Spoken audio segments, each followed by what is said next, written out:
క్రీస్తునందు ప్రియమైన సహోదరి సహోదరులారా, మీకందరికీ మన రక్షకుడును ప్రభువునైన యేసుక్రీస్తు వారి పరిశుద్ధ నామమున మీ అందరికీ నా హృదయపూర్వక వందనాలు చెల్లిస్తూ ఉన్నాను.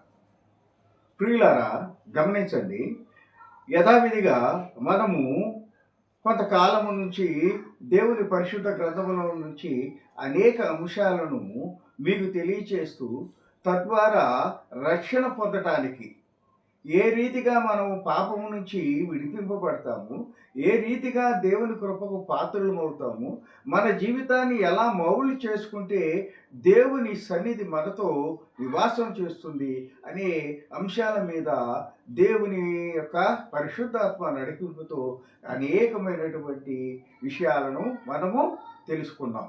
ఆ రీతిగానే ఈరోజు మనము కొన్ని విషయాలని ధ్యానించుకోబోతున్నాం. ప్రియులారా, గమనించండి, క్షమించండి, గమనించండి. దేవుని సువార్త అంతిమ గడియలలోకి ప్రవేశించింది. దేవుని వాక్యము మనకి అందేటటువంటి రోజులు కూడా చాలా పొడగొట్టి కనపడుతూ ఉన్నాయి. కారణం ఏంటంటే, సాతానుడు భూమిని సంపూర్ణంగా తన ఆధీనంలోనికి తెచ్చుకునే పరిస్థితులు కనిపిస్తున్నాయి. అంత్యక్రీస్తు లోకంలోనికి ప్రవేశించడానికి కావలసినటువంటి అన్ని విధాలైనటువంటి పరిస్థితులు ఇవాళ లోకంలో మనకి స్పష్టంగా కనపడుతున్నాయి.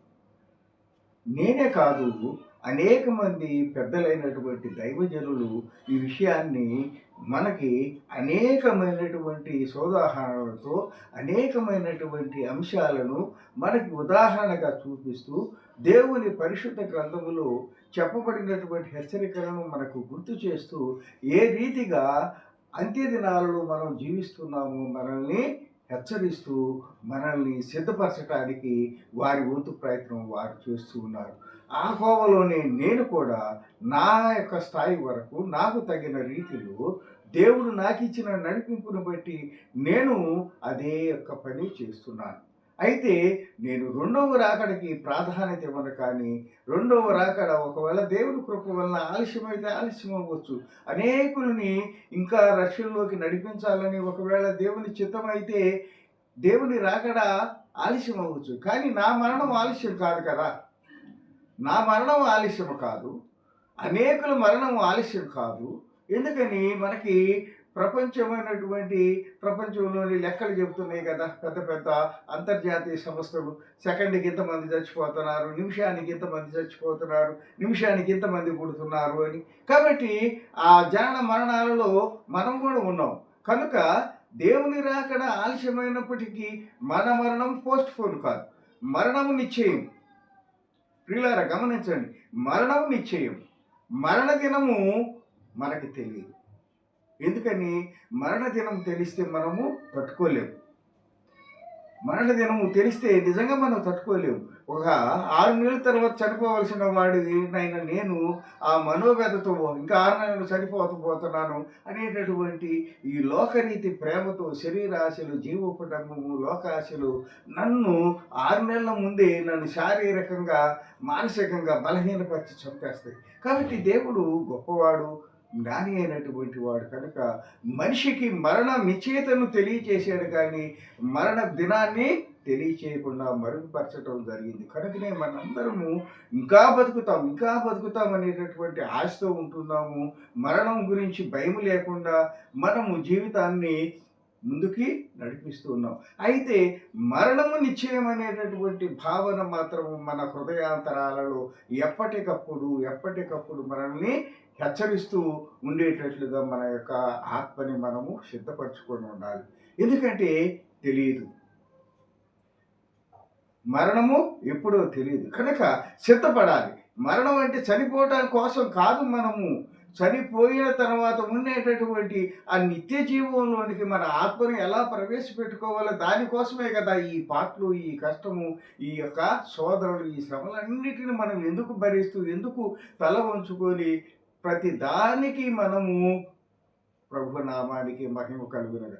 మనల్ని తిట్టినా అదే అంటున్నాం, కొట్టినా అదే అంటున్నాం, మనల్ని అవమానపరిచినా అదే మాట అంటున్నాం. ఎందుకని?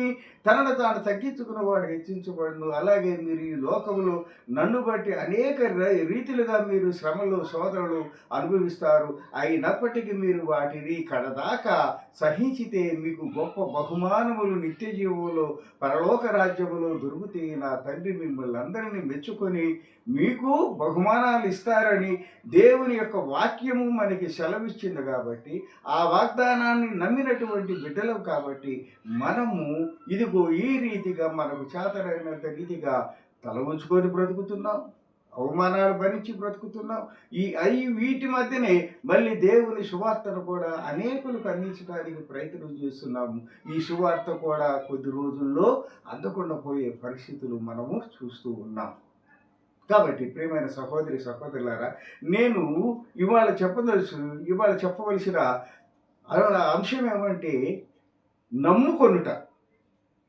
నమ్ముట నీ వలన అయితే, నమ్మటం అనేది మన చేతిలో ఉండాలి. నమ్మకం మనము లోకరీతిగా కూడా ఈ నమ్మకానికి ఉన్నటువంటి ప్రాధాన్యత ప్రాశస్త్యం చాలా గొప్పది. పూర్వపు రోజుల్లో మాటే శాసనంలాగా ఉండేది. మాటే ఒక పెద్ద డాక్యుమెంట్, ఒక విలువైనటువంటి పత్రంలాగా ఉండేది. అయితే కాలక్రమంలో మనిషి ఆ ఔన్నత్యాన్ని కోల్పోయాడు. మనిషి మాట మీద నిలబడేటటువంటి ఆ స్వభావాన్ని విడిచిపెట్టి వాడు భ్రష్టుడైపోయాడు. కాబట్టి ఆ మాట అనే దానికి విలువ లేకుండా పోయింది. కానీ మనుషులం కాబట్టి, అల్పులం కాబట్టి, అయోగ్యులం కాబట్టి, సాతాను ప్రేరిత బలహీనులం కాబట్టి మనము బలహీనులం కావచ్చు, మనము నా మాట తప్పేవాళ్ళం కావచ్చు. కానీ దేవుడు సర్వశక్తి సృష్టికర్త అయినటువంటి వాడు, సర్వశక్తి కలిగినటువంటి దేవుడు మాట తప్పేవాడు కాదు కదా. భూమి ఆకాశములు తమ గతులు తప్పవచ్చు, కానీ నా మాట గతి తప్పదని చెప్పినటువంటి మహోన్నతుడైన దేవుడు కాబట్టి నమ్ముట నీ వలనైతే. ఎవరిని నమ్మాలి? దేవుని నమ్మాలి. దేవుడు ఎక్కడున్నాడు? వాక్యములో ఉన్నాడు. వాక్యం ఎక్కడుంది? ఇదిగో ఈ పరిశుద్ధ గ్రంథములో ఉంది. కాబట్టి వాక్యధారైనటువంటి యేసు ప్రభు వారి మాటను మనం విశ్వసించినప్పుడు మన జీవితములో నీవు అడిగిన దానికన్నా, ఊహించని దానికన్నా ఎక్కువ మేలులు పొందేటటువంటి మహాకృపను, దయను కలిగినటువంటి తండ్రి నీ రక్షకుడు, నా రక్షకుడైన యేసు ప్రభు. ప్రియులారా గమనించండి, నేను ఈ వాక్యములో నమ్ముకొనుట, నమ్మటం అనేది ఇక్కడ మనం ఇద్దరి గురించి ఈరోజు మనం చెప్పుకుందాం. ఎందుకంటే ప్రపంచంలో ఇప్పుడు కూడా చాలామంది శాస్త్రవేత్తలకి ఒక 24 గంటల సమయం మిస్ అయ్యింది, ఒక రోజు మిస్ అయ్యింది వాళ్ళ లెక్కల్లో. ఆ ఒకరోజు ఎక్కడ మిస్ అయ్యింది, ఎవరి వల్ల మిస్ అయ్యింది, ఏం జరిగింది అనేటటువంటి సత్యము పరిశుద్ధ గ్రంథంలో ఉంది. ఆ ఇద్దరు విశ్వాసుల గురించి, ఆ ఇద్దరు భక్తుల గురించి నమ్ముట నీ వలనైతే సకలము సాధ్యమే అని చెప్పినటువంటి దేవుడైనటువంటి ప్రభువు మాటను మనము ఇక్కడ ఇద్దరు వ్యక్తుల జీవిత చరిత్రలు తీసుకో. ఒకటి హిజ్కియా, రెండోది యెహోషువ. వీరిద్దరి జీవితాల్లో ప్రభువు చేసినటువంటి అద్భుతాలు ఎలాంటివంటి కాలగమనంలో ఒక రోజే కనుమరుగైపోయింది, ఒక రోజే తగ్గిపోయింది.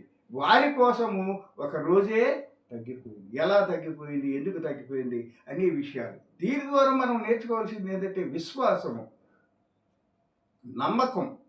దేవుని మాటను నమ్మినప్పుడు, దేవుని విశ్వసించినప్పుడు మన జీవితాలలో దేవుడు చేసేటటువంటి అద్భుతాలు నీకు నాకు అనిర్వచనీయము, అది చెప్పలేము. నా జీవితంలో జరిగిన సంఘటనలే నేను చెప్పదలుచుకుంటే నా జీవితంలో నేను ఈ మార్పు పొంది ఈ రీతిగా ఉన్నానంటే కూడా దేవుని అద్భుత ప్రేమ నాకు కారణం. నేనేం పుట్టుకతో మంచివాడిని కాదు, గొప్పవాడిని కాదు. లోకరీతిగా చదువుకున్నాను, మంచిగా ఉన్నత చదువుకున్నాను, పెళ్లి చేసుకుని అన్నీ ఉన్నాయి. కానీ నా జీవితము దేవుని యొక్క వాక్యానుసారముగా గడిచినది కాదు. కానీ దేవుడు అద్భుతంగా ఎంత పతనావస్థలో ఉన్న నన్ను మార్చి ఇదిగో ఈ రీతిగా మీ ముందు నన్ను నిలవబెట్టాడంటే అది దేవుని యొక్క అద్భుతము. నా జీవితంలో ఇదే అద్భుతం. ఎందుకంటే నేను ఒక సాధారణమైన మనిషిని, అల్పుడైన మనిషినైనా నా కోసమే దేవుడు ఇంత అద్భుతం చేసి నా జీవితాన్ని, నా కుటుంబాన్ని సరిచేసినప్పుడు మరి విశ్వాసులైనటువంటి హిజ్కియా, విశ్వాసులైనటువంటి యెహోషువ వంటి పోరాట వీరులని ఆయన ఎంతగా దీవించి ఆశీర్వదించుంటాడు. మనము ఈ వాక్యం ద్వారా తెలుసుకుందాం. తద్వారా విశ్వాసంలో బలపడాలని నా యొక్క ప్రయత్నం. ఎందుకని విశ్వాసము నిన్ను రక్షణకు నడిపిస్తుంది. రక్షణ నిన్ను నీ తండ్రి అయిన దేవుని సన్నిధికి నడిపిస్తుంది. అది జరిగితే అంతకన్నా భాగ్యము మన జీవితాల్లో ఇంకేముంటుంది? అల్పులము, అయోగ్యులము, ఈ లోక ప్రయాణము నీడ వంటిది మన జీవితము, బుడగ వంటిది, గాలికి పుట్టిపోయే చిన్న పువ్వు లాంటివి. ఒకరోజు దాన్ని పువ్వు అంటారు, ఒక పూట పొద్దున వచ్చి సాయంత్రం అలాంటి జీవితము మనుషులమైన మనము మన జీవితాల్లో నిత్య జీవంలోనికి ప్రవేశించే కృపను, భాగ్యాన్ని, విశ్వాసము నమ్ముటం వల్ల ఎలా మనం పొందగలమో ఇదిగో ఈ ఇద్దరు జీవిత చరిత్రలు బట్టి మనం తెలుసుకుందాం. మొదటిగా యెషయా 38:1-9. యెషయా రాసినటువంటి గ్రంథము 38వ అధ్యాయము 1-9 చదువుకుందాం. ఆ దినములలో హిజ్కియాకు మరణకరమైన రోగము కలుగగా ప్రవక్తయు ఆమోజు కుమారుడునైన యెషయా అతని యొద్దకు వచ్చి, నీవు మరణమవుచున్నావు, బ్రతుకవు కనుక నీవు నీ ఇల్లు చక్కబెట్టుకొనుమని యెహోవా సెలవిచ్చుచున్నాడు. చూడండి ఎంత స్పష్టంగా ఉంటుందో.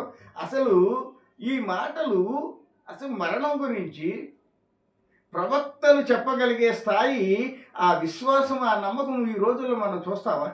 మనం అనుకుందామండి. మన చుట్టుపక్కల ఉండేటటువంటి చాలామంది అందరినూ కానీ చాలామంది పాస్టర్స్ కానీ వీళ్ళందరూ కమర్షియల్గా మారిపోయి మనం ఎంత పనికిమాలిన వాళ్ళమైనా, నువ్వు కానుకలు ఇచ్చే, నీవు చర్చికి వచ్చే నామకాంతకు క్రైస్తవుడు అయినా నీకు చేసే ప్రార్థన అసలు ఎట్లా నీ తప్పుల గురించి కానీ నీ యొక్క జీవితం గురించి కానీ ఒక హెచ్చరిక ఉండదు. ఓన్లీ దీవెనలు. ఎందుకంటే నువ్వు కానుక ఇస్తున్నావు కాబట్టి దానిని బట్టి లోకరీతిగా తయారైపోయారు. అసలు ఇక్కడ చూడండి, ఒక రాజు, హిజ్కియా అనబడే రాజు దగ్గరకు వచ్చి ఒక ప్రవక్త ఏమంటున్నాడు? You are going to die my dear హిజ్కియా.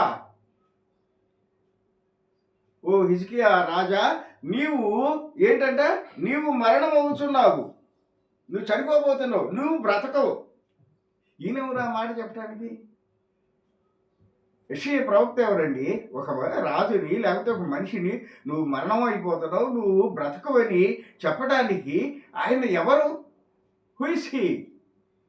ఇవాళ ఆ మాట మనం అంటే మనము తట్టుకోగలవా? అసలు ఆ మాట అన్నవాడిని మనం ఒప్పుకుంటామా? ఎవడురా నువ్వు, పిచ్చోళ్ళలాగా మాట్లాడుతున్నావు, నేను చచ్చిపోవటం ఏందిరా, నేను బతకనేందిరా, మైండ్ పోయింది ఏంది నీకు అని అతన్ని తిడతావు, అతన్ని మందలిస్తావు. ఎవరైనా నిజమైన విశ్వాసం కలిగినటువంటి దేవుని బిడ్డలు, ప్రవక్తలు ఒకవేళ ఆ విధమైన హెచ్చరికలు చేసినా మనం ఏమంటాము? అతన్ని పిచ్చిపడుతూ సరికడతావు. కానీ ఇక్కడ రాజమందిరంలోకి వెళ్ళి హిజ్కియాతో అంటున్నాడు, ఏమంటున్నాడు? నీవు మరణం అవుతున్నావు, బ్రతుకోవు. ఓ రాజా, నీవు చనిపోబోతున్నావు, నువ్వు బ్రతకవు కనుక ఏం చేయమన్నాడు? నీవు నీ ఇల్లు చక్కబెట్టుకొనుమని యెహోవా సెలవిచ్చుచున్నాడు. This is not my words. నువ్వు మరణం అవుదువు, నువ్వు బ్రతకు అనే నా మాటలు కాదు. హిజ్కియా మహారాజా, యెహోవా దేవుడు సెలవిచ్చుచున్నాడు. ఏమని చెప్తున్నాడు? You are going to die, so you have to settle all your family problems. నీ కుటుంబ సమస్యలు, నీ కుటుంబంలో ఉన్నటువంటి నీ ఇల్లు చక్క పెట్టుకొనుము before you going to death. నువ్వు చనిపోబోయే ముందు నీ కుటుంబంలో ఉన్నటువంటి సమస్యలన్నిటినీ చక్క పెట్టుకోమని యెహోవా సెలవిచ్చుచున్నాడని చెప్పగా హిజ్కియా ఏం చేశాడో తెలుసా? మనమైతే మిడిమిడి జ్ఞానము, ఆవేశపడము, అజ్ఞానమైన మనమేమిటో గెటప్, అసలు ఎవడన్నా నిన్ను నా మందిరంలోకి రానిచ్చింది అనేవాడు. ఒకవేళ మనం హిజ్కియా రాజు కాదు, ఆయన ఆస్థానంలో పనిచేసే ఒక అధికారి లాంటి వాళ్ళమైనా కూడా మన అహంభావము, అతిశయం అలా ఉంటుంది. కానీ ఇక్కడ ఆ హిజ్కియా మహారాజు ఏం చేశాడు చూడండి. ఆ మాటలు వినగానే అంటే ప్రవక్తలన్నా, దేవుని బోధకులన్నా ఆ రోజుల్లో ఎంత విశ్వాసం ఉండేది. చంపేవాళ్ళు చంపారు. అన్యులైనటువంటి వాళ్ళు, మూర్ఖులైనటువంటి వాళ్ళు, భక్తులని లేదా అపోస్తులని మనం చూసాం. భయంకరంగా చంపారు. కాదు, యేసుక్రీస్తు ప్రభు వారినే చంపారు కాదనట్లా. కానీ విశ్వాసం కలిగినటువంటి క్రైస్తవులు ఎంత నీతిగా ఉన్నారు, ఎంత దీనులుగా ఉన్నారు, ఎలాంటి ఆ యొక్క దేవుని వాక్యాన్ని తీసుకొచ్చిన ప్రవక్తల ఎడల ఎంత గౌరవం కలిగి ఉన్నారు మనం ఇక్కడ చూస్తున్నాం. అప్పుడు యెహోవా అతడు తన ముఖమును గోడ తట్టు తిప్పుకొని, హిజ్కియా కోప్పడలేదు, లేకపోతే ఏం మాట్లాడలేదు, తన మొహము గోడకి. అంటే జనరల్గా ఏ సమస్య వచ్చినా ఏది వచ్చినా ఆడవాళ్ళు కన్నీరు కార్చడం మనం చూస్తాము, కానీ సహజంగా ఒక మగవాడు కన్నీరు కార్చడు. అందులో రాజైనటువంటి వాళ్ళు ఇంకా చాలా జాగ్రత్తగా ఉంటారు. కాబట్టి ఈ యొక్క హిజ్కియా రాజు ఆ మాట ప్రవక్త అయిన యెషయా చెప్పిన మాటలు వినగానే తన మొహం గోడ వైపు తిప్పుకొని ఏం చేశాడు? యెహోవా యథార్థ హృదయుడినై సత్యముతో నీ సన్నిధిని నేను ఎట్లు నడుచుకుంటును, నీ దృష్టికి అనుకూలముగా సమస్తమును నేను ఎట్లు జరిగించుతునో కృపతో జ్ఞాపకము చేసుకొనుమని హిజ్కియా కన్నీళ్లు విడిచుచు యెహోవాను ప్రార్థింపగా. This is the prayer.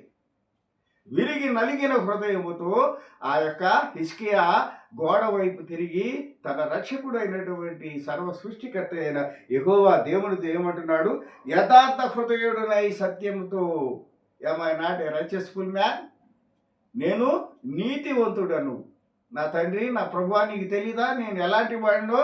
యథార్థ హృదయుడినై సత్యముతో, సత్యముగా నీ వాక్యానుసారముగా నీ ధర్మశాస్త్రాన్ని అనుసరించి నేను బ్రతికా. నీ సన్నిధిలో అంటే దేవుడు అన్ని చోట్ల ఉంటాడు. దేవునికి తెలియనిది మరుగైనది ఏమీ లేదు. కాబట్టి ప్రతి విషయము నేనేం చేస్తున్నానో నువ్వు చూస్తూనే ఉన్నావు. నీ సన్నిధిని నేను ఎట్లు నడుచుకుంటును, నీ యొక్క పరిశుద్ధ మందిరములో కానీ, నీ వాక్యం వినేటప్పుడు కానీ, నీ సన్నిధిలో కానీ నేను ఎలా ప్రవర్తించానో నీకు తెలుసు. నీ దృష్టికి అనుకూలముగా సమస్తమును నేను ఎట్లు జరిగి నీ ప్రవక్తల ద్వారా, నీ బోధకుల ద్వారా, నీ ధర్మశాస్త్రము ద్వారా నీవు ఇజ్రాయేలు రాజునైన హిజ్కియా అనబడే నేను ఏం చేయాలో నువ్వు నిర్దేశించావు. ఆ మాటల అనుసారంగా నిర్దేశానికి అనుగుణంగానే నేను పనిచేశాను కదా. కృపతో జ్ఞాపకం చేసుకోనమని హిజ్కియా కన్నీరు. అవన్నీ ఒకసారి నా తండ్రి, నా దేవా, ఒకసారి నేను నీ ఎడల, నీ సన్నిధిలో, నీ దృష్టిలో నేను చేసిన పనులన్నిటినీ ఒకసారి నీవు జ్ఞాపకం చేసుకును. అసలు ఇలాంటి ప్రార్థన చేయగలిగే స్థాయి ఎవరికైనా ఉందా ఈ రోజులలో? మన ప్రార్థనలు ఏముంటాయి? చనిపోయేటప్పుడు కూడా మన బిడ్డలను పిలిచి ఆ ఆస్తులు అక్కడ ఉన్నాయి, వాడికి ఇంత అప్పు ఇచ్చారు, వాడంత వడ్డీ ఇవ్వాలి, ఏది డబ్బులు ఉన్నవాడు, లేనివాడైతే వాడి బాధ ఇంకొక రకంగా ఉంటుంది.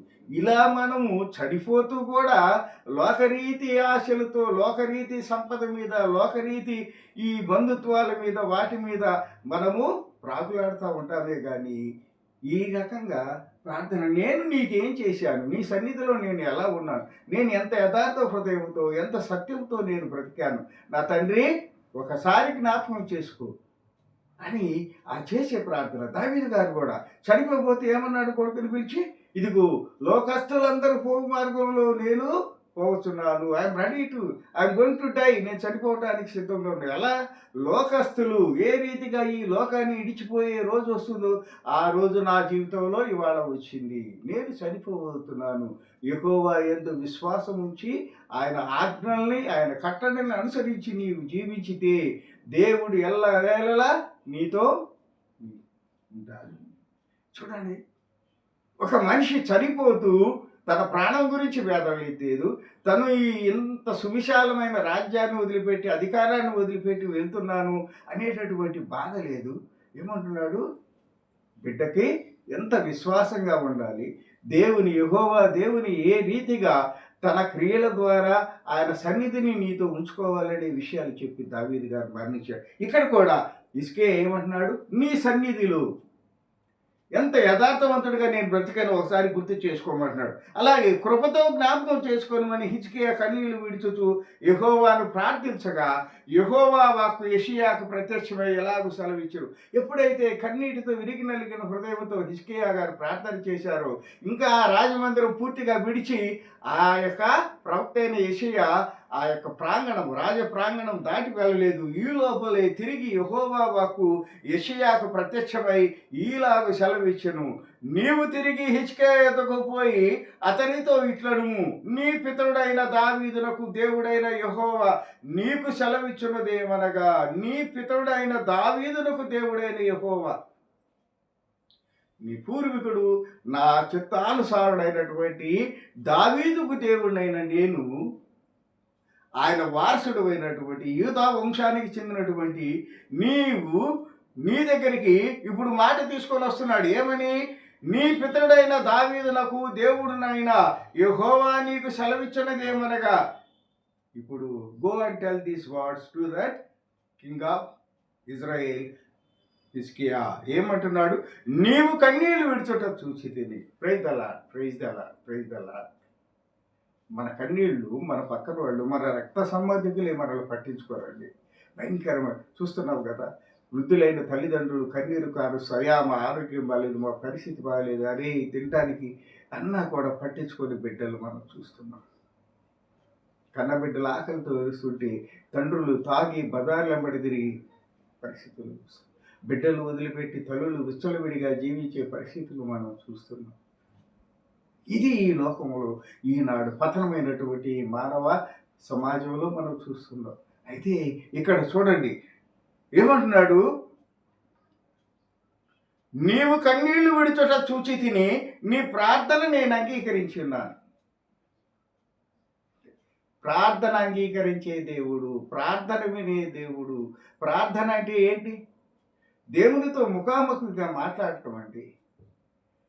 సబ్మిషన్ ఆఫ్ అవర్ హార్ట్, మన హృదయంలో ఉన్నటువంటి భావనలు, మన హృదయ పాపాలని, మన యొక్క భారాన్ని ఆ యొక్క ప్రార్థన ద్వారా ఆ దేవునికి ఇచ్చి, ఆ దేవుని యొక్క సన్నిధిలో ఆయన కృపలను, ఆయన దీవెనలను అందుకొని రావటమే ప్రార్థన. అంటే ఏంటి? మన భారాన్ని, మన పాపాన్ని దేవునికి అప్పగించి దేవుడిచ్చే కృపలను, ఆ యొక్క దీవెనలను అందుకొని రావటం ప్రార్థన అంటే ఇది. కాబట్టి ఇదిగో స్పందించే దేవుడు, ప్రార్థన వినే దేవుడు, ఆలకించే దేవుడు, ప్రేమ కలిగిన దేవుడు అయినటువంటి యెహోవా దేవుడు ఏం చేశాడు? నీవు కన్నీళ్లు విడిచుట చూసి తిని నీ ప్రార్థన నేను అంగీకరించాను. ఒక మనిషి మాట నేను నమ్మానన్న, ఒక మనిషి ప్రార్థన నేను అంగీకరించానన్న దానిలో ఏముండాలి? సత్యం ఉండాలి. నేను చెప్పే మాటల్లో సత్యం ఉండాలి, నా యొక్క ప్రవర్తనలో సత్యం ఉండాలి, నా ఆలోచనలో సత్యం ఉండాలి. నా మాట, నా ఆలోచన, నా యొక్క ప్రవర్తన అన్నీ ఒక రీతిగా ఉన్నప్పుడు మాత్రమే అది దేవుని సన్నిధిలో నిలబడుతుంది. కాబట్టి ఇక్కడ ఇన్ని లక్షణాలు కలిగినటువంటి హిజ్కియా చేసిన ప్రార్థన గురించి ఏమంటున్నాడు? నీ ప్రార్థన నేను అంగీకరించి ఉన్నాను, because you are a righteous man. నీవు నీతివంతుడు అని ఐ బిలీవ్, నేను నమ్మాను కనుక నీ ప్రార్థన మీరు ఇంకా 15 సంవత్సరముల ఆయుష్ నీకు ఇచ్చాను. I'm extending your life span more 15 years more. ఇంకా 15 సంవత్సరాలు నీ వయసును నేను పెంచటానికి ఇష్టపడుతున్నాను.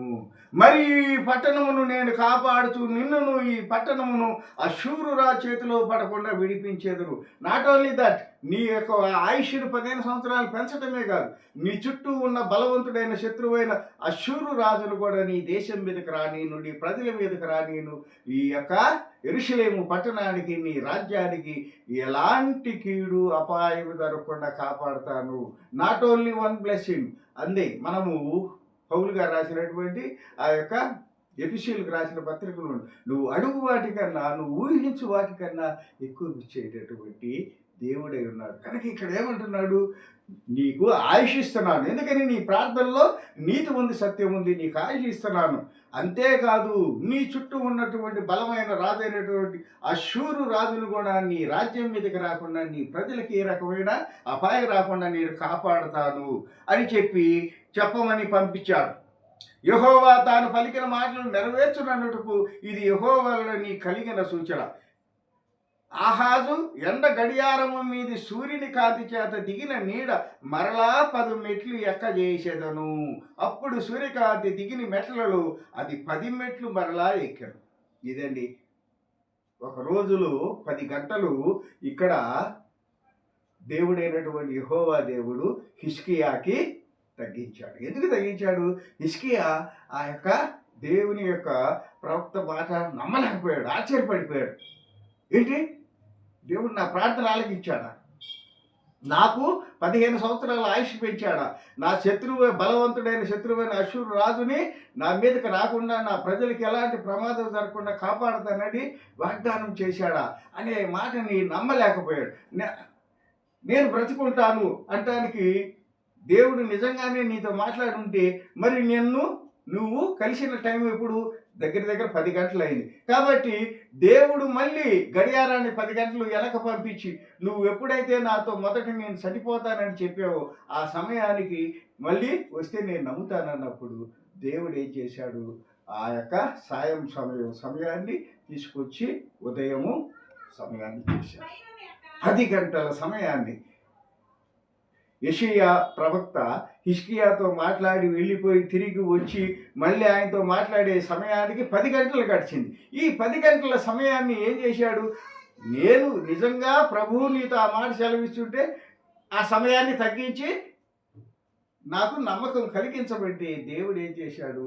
తన భక్తుడైనటువంటి హిజ్కియాకి విశ్వాసము కలిగించడానికి, నమ్మకం కలిగించడానికి ఇదిగో 10 గంటల సమయాన్ని మరలా వెనక్కి తీసుకొచ్చాడు. అదే మనం ఇక్కడ చదువుతున్నాం చూడండి. ఆహాజు ఎండ గడియారం మీద సూర్యుని కాంతి చేత దిగిన నీడ దిగిపోయింది, పొదుగుగిపోయింది. అలా దిగిన నీడ ఇప్పుడు ఏమైంది? మరలా 10 మెట్లు ఎక్కజేసేదను. ఇప్పుడు మళ్ళీ ఆ యొక్క సూర్యుడు వెనక్కి నీడ, పొదుగుకిన నీడ మళ్ళీ వెనక్కి వెళ్ళింది. ఎవరి కోసం వెళ్ళింది? హిజ్కియా కోసం వెళ్ళింది. ఎందుకు వెళ్ళింది? హిజ్కియా దేవుని మాట నమ్మటానికి సాదృశ్యంగా వెళ్ళింది. ఈ రీతిగా హిజ్కియా జీవితంలో మనము దేవుడు చేసిన అద్భుతమైనటువంటి మరణము నుంచి తప్పించటాన్ని, రాజ్యాన్ని సుభిక్షం చేయడాన్ని బట్టి, అలాగే గడియారాన్ని, కాలాన్ని 10 గంటల ఆయన కోసం తగ్గించడాన్ని మనం ఇక్కడ చూస్తున్నాం. ప్రియులారా గమనించండి, ఆ విశ్వాసం మన జీవితాల్లో ఉందా? ఆ యొక్క నీతి కలిగిన ప్రవర్తన మనలో ఉందా? ఆ కన్నీటి ప్రార్థన మనలో ఉందా? ఆ కన్నీటి ప్రార్థనలో ఉన్న సత్యము మన ప్రార్థనలో ఉంటుందా?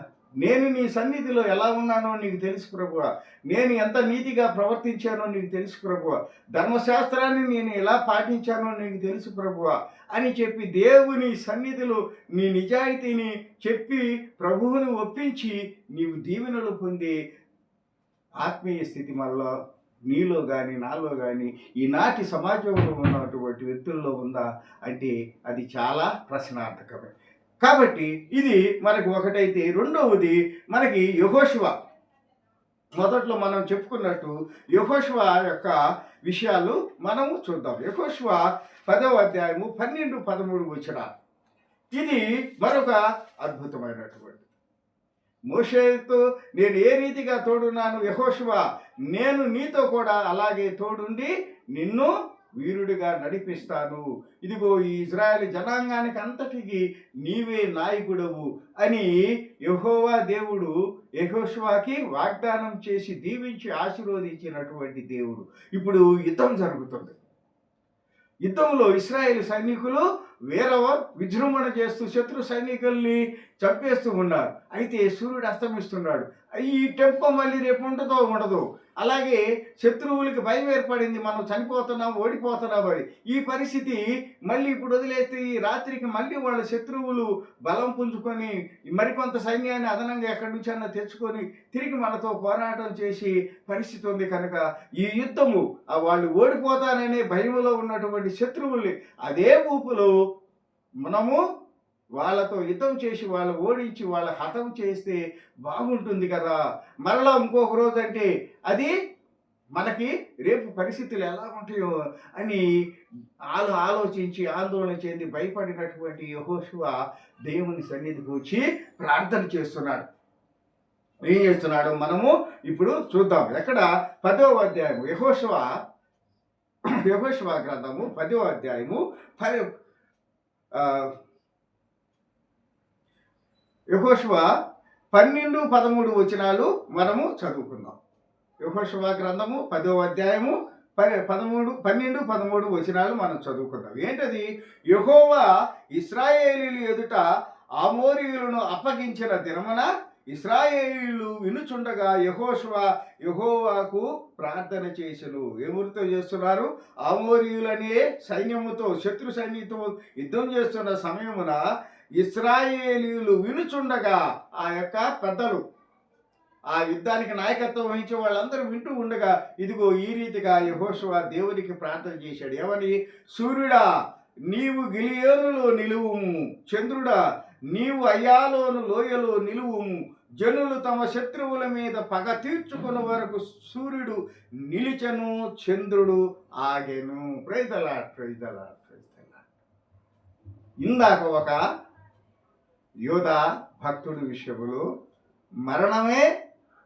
మరణాన్ని ఓడించి 15 సంవత్సరాలు ఆయుష్ని పెంచిన దేవుని కృపను, ప్రేమను చూశాం. ఇక్కడ ఇజ్రాయేల్ సైనికులు ఆమోరీయులు అనబడే శత్రువులతో చేస్తున్నటువంటి యుద్ధ సమయాన్ని ఎలా చూడండి. ఏంటంటే సూర్యుడు నిలిచెను, చంద్రుడు ఆగెను. సూర్యుడా నువ్వు గిబియోనులో నిలిచిపో అంటే ఆ యుద్ధం జరిగే ప్రాంతంలో అక్కడే ఉండు నువ్వు. ఎందుకని?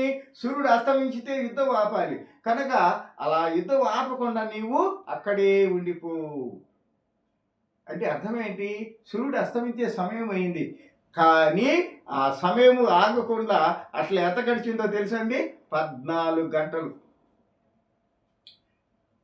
అందుకని ఈ 2 విషయాలని నేను తీసుకుంది. హిజ్కియా రాజు విషయంలో 10 గంటలు, యెహోషువ విషయంలో 14 గంటలు కాలం ఆగిపోయింది. ఆ 14, 10, 24 గంటలు, ఒకరోజు పూర్తి కాలము. దీనికి ఇదే శాస్త్రవేత్తలకి, మేధావులకి, సైంటిస్టులకి అర్థం కావట్లా. వేరుగా ఎక్కడికి వెళ్ళింది 24 గంటల సమయము? ఒకరోజు ఈ యొక్క చరిత్ర రికార్డ్స్లో మిస్ అయింది. ఎక్కడ అని వెతుకుతున్నారు. ఇదిగో దానికి పరిశుద్ధ గ్రంథములు ఈ 2 సందర్భాలు సాక్ష్యంగా ఉన్నాయి. అంటే దేవుని కృప చరిత్ర గతిని, కాలగతినే ఆపివేసింది. యెహోషువ నాయకత్వంలో జరుగుతున్నటువంటి యుద్ధములు 14 గంటలు వెనక్కి వెళ్ళిపోయింది. హిజ్కియా మరణపు విషయంలో నీకు జీవాన్ని ఇస్తున్నానన్న దేవుని వాక్యాన్ని నమ్మటానికి తార్కాణముగా 10 గంటల సమయం వెనక్కి వెళ్ళింది. ఆ 10 గంటలు, ఈ 14 గంటలు మొత్తం కలిపి 24 గంటలు. చరిత్రలో తప్పిపోయినటువంటి 24 గంటల సమయం ఎక్కడుందంటే ఇదిగో పరిశుద్ధ గ్రంథంలోని దేవుని విశ్వాసులు, దేవుని మార్గంలో నడిచినటువంటి ఈ హిజ్కియా మహారాజు, ఈ యెహోషువ అనబడే ఈ ఇశ్రాయేలు వీరుడి యొక్క జీవిత చరిత్రలు మనం చూస్తాం. కాబట్టి ప్రియమైన వారలారా గమనించండి, దేవుడు ఎంత అద్భుతములు చేయగలిగిన వాడు, ఎంత గొప్ప ప్రేమ కలిగిన వాడు. కాబట్టి 13వ వచనం, సూర్యుడు ఆకాశ మధ్యమున నిలిచి ఇంచుమించు ఒక నాడెల్లా అస్తమింప త్వరపడలేదు. He's not move. సూర్యుడు కదలలేదు. ఎందుకని? That is the order of God అండి. స్టే దేర్, అక్కడే ఉండు అని చెప్పి దేవుడు సూర్యుని ఆజ్ఞాపించాడు. That's why he stood there. అతను ఆ సూర్యుడు కదలకుండా అక్కడే ఎంత ఉన్నాడండి? 14 గంటలు ఉన్నాడు. సూర్యుడు ఆకాశ మధ్యమున నిలిచి ఇంచుమించు ఒక నాడల్లా అస్తమింప త్వరపడలేదు. యెహోవా ఒక నరుని మనవి వినిన ఆ దినము వంటి దినము దానికి ముందే గాని దానికి తర్వాతే గాని ఉండలేదు.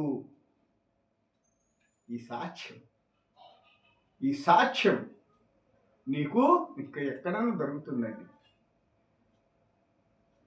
ఒక విశ్వాస కోసం, ఒక భక్తుని కొరకు, ఒక ఇశ్రాయేలీ వీరుని కొరకు ప్రభువు చేసిన అద్భుతమైనటువంటి ఈ యొక్క సాక్ష్యం నీకు ఎక్కడ దొరుకుతుంది? చూడండి ఏమంటున్నాడు.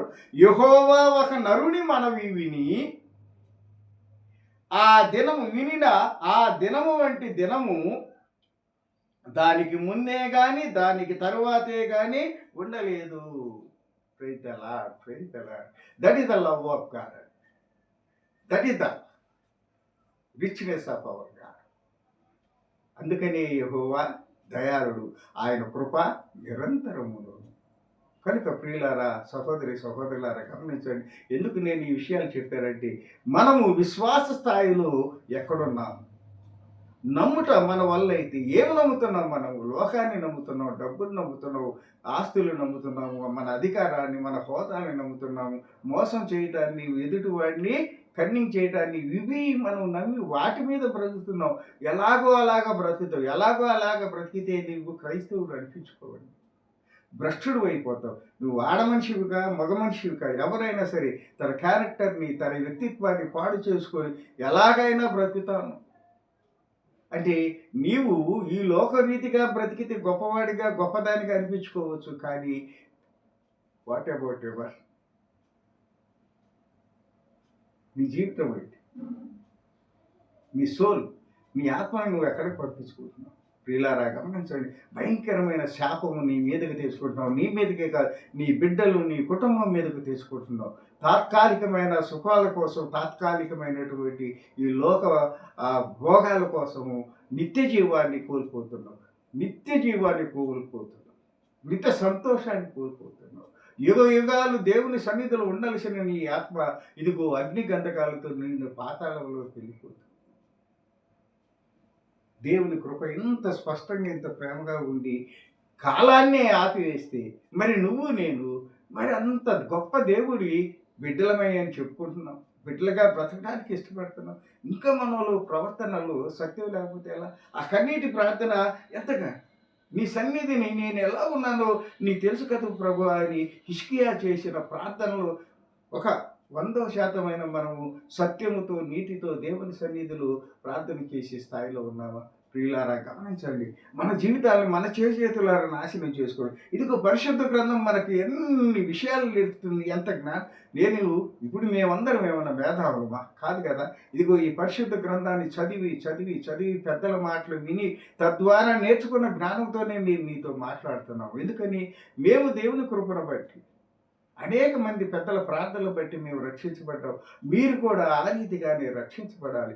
మీరు కూడా ఆ రీతిగానే ఈ పాప గంధకాల నుంచి మీరు విడుదల పొందాలి.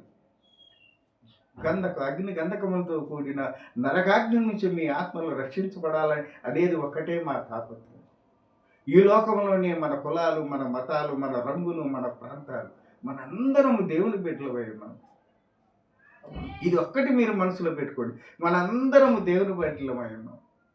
నా కులం ఈ లోకంలో వేరు కావచ్చు, మీ కులం వేరే కావచ్చు, నా ప్రాంతం వేరే కావచ్చు, నా భాష వేరేది కావచ్చు, మీ భాష వేరేది కావచ్చు, ఏదైనా కావచ్చు అండి. ఇవి ఇక్కడ మనం ఏర్పాటు చేసుకున్నాయండి. మనందరం ఎవరు అండి? దేవుని బిడ్డలమండి. కాబట్టి దేవుని రక్షణ మనకు అందుబాటులో ఉన్నప్పుడు, దేవుని కృప మనకి దగ్గర ఉన్నప్పుడే మనము దానిని సంపాదించుకోవాలి. ఆఖరిగా ఒక మాట మనము చెప్పుకొని మరి ఈ వాక్యాన్ని మనము ముగిద్దాం. చూడండి,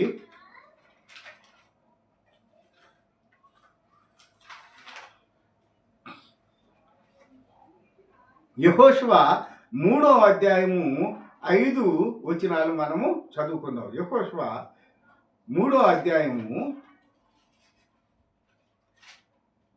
దాంట్లో ఒక మాట ఉంటుంది. ఒక్క మాట మనం చదువుకొని ముగిద్దాం. ఏమంటాడంటే, ఎందుకు మనం ఈ మాట అంటే వీళ్ళిద్దరి జీవితాలు మనకి ఎంత సాక్ష్యంగా ఉన్నాయో మనం తెలుసుకుంటున్నాం కదా. అలాగే ఇక్కడ మనం ఏంటంటే చూడండి, ఏమంటాడంటే, యెహోవా మీ మధ్య అద్భుత కార్యములను చేయను గనుక మిమ్మును మీరు పరిశుద్ధపరచుకొనుడని జనులకు ఆజ్ఞయించెను. యెహోషువ చెప్తున్నాడు తన యొక్క ఇశ్రాయేలు జనాంగం ఏమని? రేపు యెహోవా మీ మధ్య అద్భుత కార్యములను చేయును కనుక మిమ్మును మీరు పరిశుద్ధపరచుకొనుడని జనులకు ఆజ్ఞయించెను. అలాగే మనల్ని కూడా, మన జీవితాలని మనము సిద్ధం చేసుకోవాలి. మన జీవితాల్లో దేవుడు అద్భుత కార్యాలు చేయాలంటే ఆ అద్భుత కార్యాలని రిసీవ్ చేయడానికి మనం శారీరక పరంగా, ఆత్మీయ పరంగా సిద్ధపడి ఉండాలి. అలాంటి సిద్ధపాటును మనందరం కలిగి దేవుని కృపకు పాత్రలు కావాలని కోరుకుంటూ, ప్రియమైనటువంటి సహోదరి సహోదరులారా, ఈ వాక్యంలో ఉన్న సత్యాన్ని, దేవుని ఎంత గొప్ప ప్రేమ కలిగిన వాడు, ఏ రీతిగా మన ఆత్మలను రక్షిస్తాడో దానిని గ్రహించి తెలుసుకొని ఆ రీతిగా మీ జీవితాల్ని దేవుని చిత్తానుసారంగా మలుచుకొని దేవుని కృపకు పాత్రలయ్యి మీరు ఆత్మీయంగా వర్ధిల్లాలని కోరుకుంటూ ఈ కొద్ది మాటలు ముగిస్తున్నాను. ప్రార్థన చేసుకుందాం. మహాకృప కలిగిన మా తండ్రి, ప్రేమ కలిగిన యేసునాయన, నాయనా ఇదిగో నాయనా మీ దీనదాసుడినైనా నైనా మీ సన్నిధిలో నిలవబెట్టి నైనా మీ బిడ్డలకు నైనా యూట్యూబ్ ద్వారా నైనా మీ సువార్తను అందించడానికి నాకు ఇచ్చిన గొప్ప కృపను బట్టి, భాగ్యమును బట్టి నైనా వేలాది స్తుతులు స్తోత్రం. ఆయన బిడ్డలు నైనా నా చెప్పిన మాటలు సత్యాన్ని గ్రహించి నైనా మీ గొప్పతనాన్ని, మీ ప్రేమను తెలుసుకొని నాయన నమ్ముట సాధ్యమైతే నాయన నమ్ముట మా వలన సాధ్యమైతే సకలము మాకు నాయన అందుబాటులో ఉంటుందని సెలవిచ్చిన మా తండ్రి. ఆ రీతిగా ఇదిగో నాయన ఇద్దరు వ్యక్తుల జీవితాల్లో జరిగిన అద్భుతాలను నాయన మీ కృపను బట్టి వివరించండిగా. ఆ రీతిగానే మేము కూడా నాయన మీ యొక్క వాక్యాన్ని నాయనా మీ యొక్క పరిశుద్ధ గ్రంథపు పలుకులను నమ్మి విశ్వాసముతో మీ కృపకు పాత్రలమై నాయనా మితి జీవంలోనికి మీ పాద సన్నిధికి మేము ప్రవేశించినట్లుగా కృప చూపమని యేసునామమును ప్రార్థించి అడిగి వేడుకొనిచున్నాం తండ్రి. ఆమేన్.